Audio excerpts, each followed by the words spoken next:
Today, we're visiting Heidelberg Castle in Germany. Now, why did I go to Heidelberg Castle and how did I even hear about it? Well, earlier this year, I stopped off in Heidelberg as a pit stop to grab some dinner. I had no idea what I was getting into. However, I was quickly mesmerized by this beautifully lit castle up on the mountain above the city. It was both mysterious and alluring, so I vowed to come back the next time I was in Germany.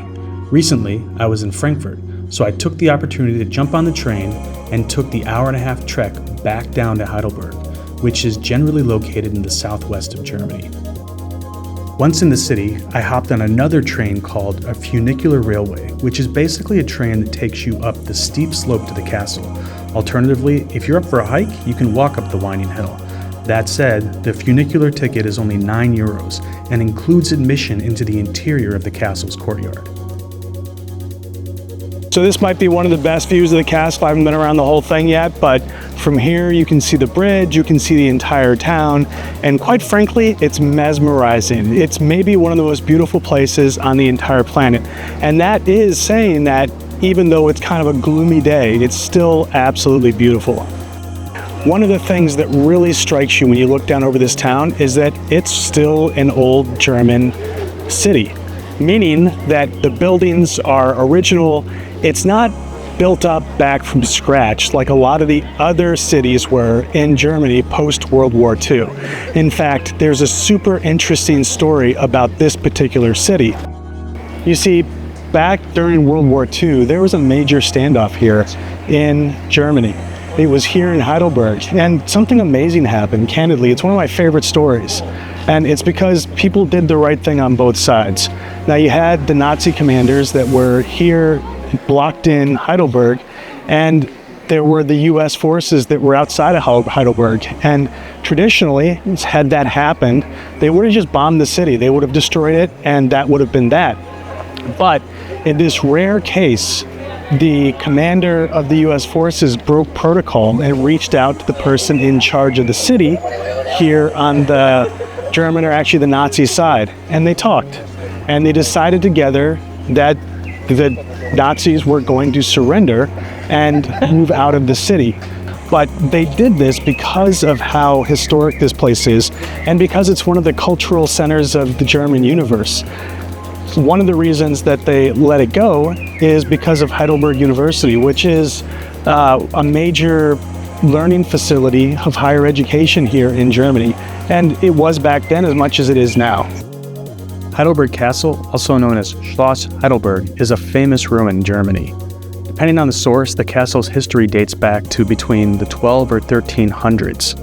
Over a period of about 300 years, the castle was expanded by its many inhabitants. It's got a bit of both castle and fortress going on, which is indicative of how it was used throughout the ages.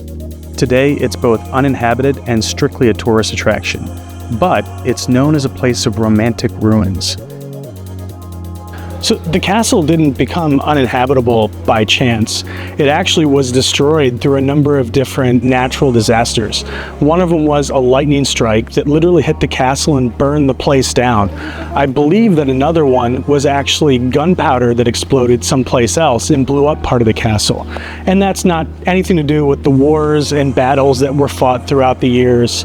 I mean, this castle is hundreds and hundreds of years old, so it's gone through and seen its fair share of destruction and violence and everything else, but it's ultimately now uninhabitable. It hasn't been restored for the most part, and it's like an ancient Greek ruin, and it's really, really neat to come see.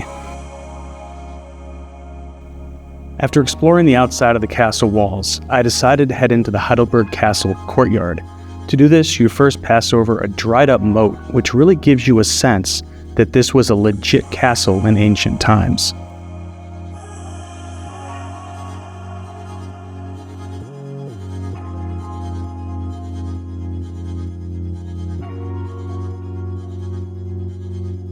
So stepping through the main entrance, you have this spectacular view of the courtyard, and you can really see the attention to detail built into every wall. Every stone seems to have a purpose. Interestingly, the castle is built with a number of different architectural styles. And this is because it was built over time by multiple emperors and rulers and kings and queens and whatever you want to call them. But at the end of the day, it is very different looking from stage to stage. And you don't realize how thick these walls are until you actually see somebody carve out part of it. You can see this behind me. It goes probably, I don't know, 10 or 15 feet back, and it's not on the other end. So God knows how long it actually goes. But now you start to understand if this is used in war where there's not real missiles, but old day kind of war, this is what they built up so you couldn't get in. Pretty cool. So right over my shoulder is the Friedrich building. It's the only one that's been fully restored here in the castle. One of the interesting things is that after they restored this part of the castle, which was restored in the German Renaissance style, they decided, they being Germans, it grew popular to believe that it was better just to leave the castle in its ruined state. It made it a more interesting place to come to. And evidently when you go inside of this part, it's fully restored, but you can only go in there with a guided tour, which I don't have a ticket to. But for now, the outside is absolutely stunning, and I'll just enjoy that. One thing that Heidelberg Castle is known for are some giant wine barrels, and believe it or not, the one over my shoulder here is the small one. We're gonna go check out the big one in just a moment. The Heidelberg Tun was built in 1751. It holds around 220,000 liters of wine, which translates into upwards of 275,000 bottles. I'm on top of the giant barrel, and I'm going to show you guys how far down it is. So hold on. That is people at the bottom. This is one big wine barrel.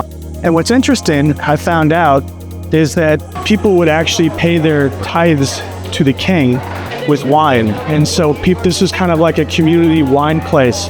And they would pour all the wine that people paid to them, the farmers and everything else, into this giant barrel. And we can imagine, well, I can imagine that didn't taste that great. However, next to beer, it was the second most drunk thing at all of the festivities. So must have been decent, I guess. This is a statue right outside the giant barrel of wine.